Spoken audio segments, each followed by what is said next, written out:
ஆண்டவராகிய இயேசு கிறிஸ்துவின் இனிதான நாமத்தினாலே இந்த தியான வேளையில் உங்களை சந்திப்பதில் மகிழ்ச்சி அடைந்து கர்த்தர் உங்களை ஆசீர்வதிப்பாராக.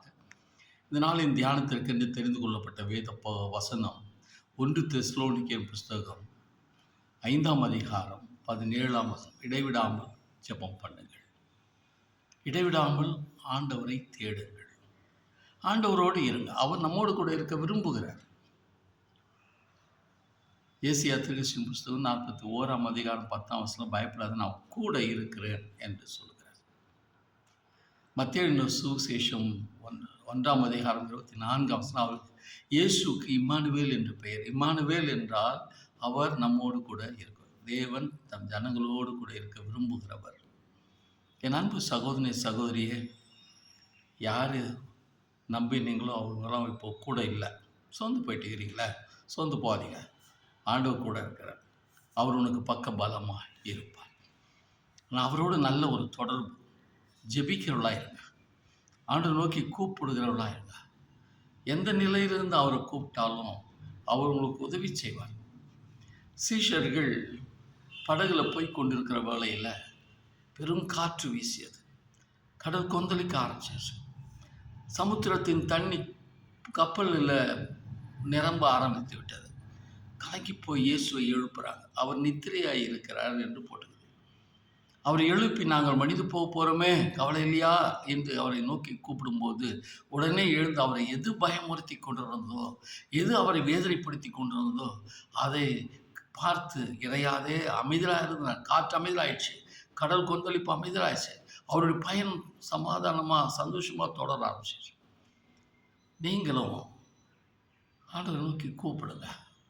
உங்களுக்கு பலவிதமான நெருக்கம் இருக்கலாம், பலவிதமான பாடுகள் மத்தியில் இருக்கலாம், எல்லாராலும் கைவிடப்பட்ட நிலையும் கூட இருக்கலாம். மருத்துவரால் நீங்கள் கைவிடப்பட்டு இருப்பீர்கள், அதிகாரிகளினால் நீங்கள் கைவிடப்பட்டு இருப்பீர்கள். எப்படி படிப்பை தொடர முடியும்? எப்படி நான் வேலை எனக்கு கிடைக்குமா? பலவிதமான எதிர்பார்ப்புகள், குறைவுள்ளவர்களாக இருக்கிறோம், தேவைகள் மத்தியில் இருக்கிறோம். சொந்து போவாதீங்க. ஆண்டவரை நோக்கி கூப்பிடுங்க. அதற்கு ஆண்டவர் அற்புதமாய் உங்களை நடத்துவார். அப்போஸ்தலர் நடபடிகளின் புஸ்தகம் 12ஆம் அதிகாரம் 12ஆம் வசனத்தில், மார்க்கோடைய இல்லத்தில் ஜனங்கள்லாம் கூடி ஜெபிக்க ஆரம்பிச்சிட்டாங்க. தொடர்ந்து ஆண்டவரை நோக்கி கூப்பிட ஆரம்பித்தாங்க. அப்பொழுது இருந்த கலக்கம், பயம். ஏரோது யாக்கோபை சிறை சேதம் செய்தான். உடன் சிறையில் அடைக்கப்பட்டிருக்கிற பேதுருவையும் பாஸ்கா பண்டிகைக்கு பிறகு அவரையும் சிறை சேதம் செய்ய வேண்டும் என்று அவன் முடிவெடுத்திருந்தான். ஜனங்கள் எல்லாரும் பேதுருவுக்காக ஜெபிக்க ஆரம்பித்தார்கள், ஆண்டவரை நோக்கி கூப்பிட ஆரம்பித்தார்கள். அப்போஸ்தலர் நடபடியின் புஸ்தகம் 12ஆம் அதிகாரம் 7-8 வசனங்களை தொடர்ந்து வாசித்தோம் என்றால், ஆண்டவராகிய தேவன் அருமையான பிள்ளைகளுடைய ஜெபத்தை கேட்டு தேவதூதர்களை அனுப்புகிறார். 4 அடுக்கு காவல், ஒரு அடுக்குக்கு 4 சேவகர்கள் இருப்பார்களாம். 4 அடுக்குக்கு பிறகு 2 சேவகர்கள் மத்தியில் பேதுரு சங்கிலினால் கட்டப்பட்டு இருக்கிறான்.